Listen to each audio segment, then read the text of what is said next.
Look at that beauty. Mercedes-Benz Stadium, home of Super Bowl 53, is the NFL's newest stadium. Located in the heart of downtown Atlanta, the stadium has a striking exterior that's been compared to landmarks such as Sydney's Opera House and the Disney Concert Hall in Los Angeles. But as the expression goes, it's not what's on the outside that counts. Dana Jacobson takes a look. Dana?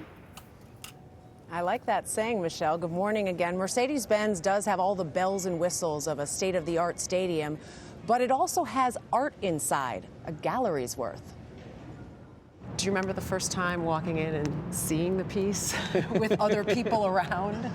I did watch people's faces and just see if they actually paid attention to it. World-renowned artist Radcliffe Bailey is talking about conduits of contact. This piece, spanning more than 72 feet, which he created not for a gallery or museum show, but to grace the concourse inside Mercedes-Benz Stadium. I'm looking at where I can go get a burger and a soda or a beer during a game, and then this incredible piece of art above it. Yeah, I think about the sound too, the roar of crowds. Bailey's mixed media artwork tells a story about the gridiron, when football, like all other parts of life, was segregated by race. And thinking about the trials and tribulations of the people at the time period and camaraderie, I kind of soaked it in from that angle. Bailey's work is one of 200 pieces of art curated for the stadium.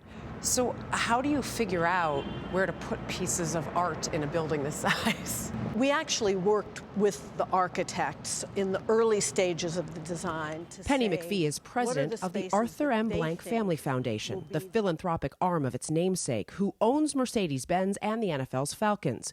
We toured the stadium with her while preparations were underway for the Super Bowl. People don't always think art in football. How do you come up with this idea that you're going to have works of art in a football stadium? Arthur and his family are passionate about the ability of art to touch everyone. But I think more importantly, everything we did in this stadium was meant to inspire awe and wonder. And art is another way of accomplishing that, of surprising people and giving them a wow moment and something they didn't expect.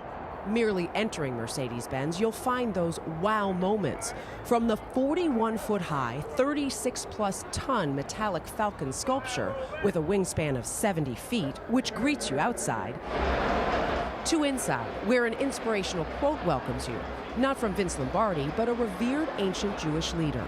If I am not for myself, who will be for me? And if I am only for myself, then what am I? And if not now, when?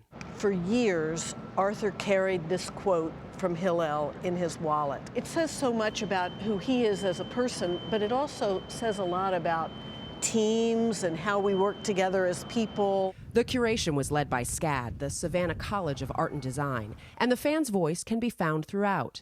We actually asked them what kind of art resonated with them.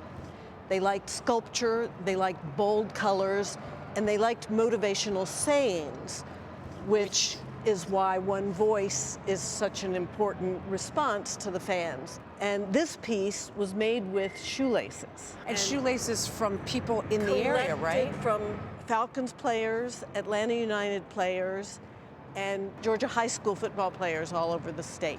In other works, the fan participation was truly hands-on, like this papier-mâché piece created with some painting help from kids at a local Boys and Girls Club. It was important to us to get kids involved in the production of this art and feel some ownership when they come to the stadium. 70,000 people are here for a football game. 70,000 people are here for a soccer game. I would say a small percentage of those folks routinely go to museums. So for them to have the experience of art in a way that is meaningful to them, that's special. That's part of what we hope to do. And while McPhee hopes one day people may even come to Mercedes-Benz Stadium just to see the art, for now it will simply remain a part of a game day experience. And for Atlanta native Radcliffe Bailey, that means being a part of Super Bowl 53 forever. I grew up in the neighborhood close by, so it feels good. As artists, our work often lives longer than we. It's nice to be able to put a fingerprint down. And as diverse as the art is as diverse as the mediums. They tried to get a different group of artists, 55 of them, some from the area, 15% African American, 25% female. It's the same way it's a diverse audience watching a football game, guys. And it really is an experience to tour the place and see all of those beautiful works of art.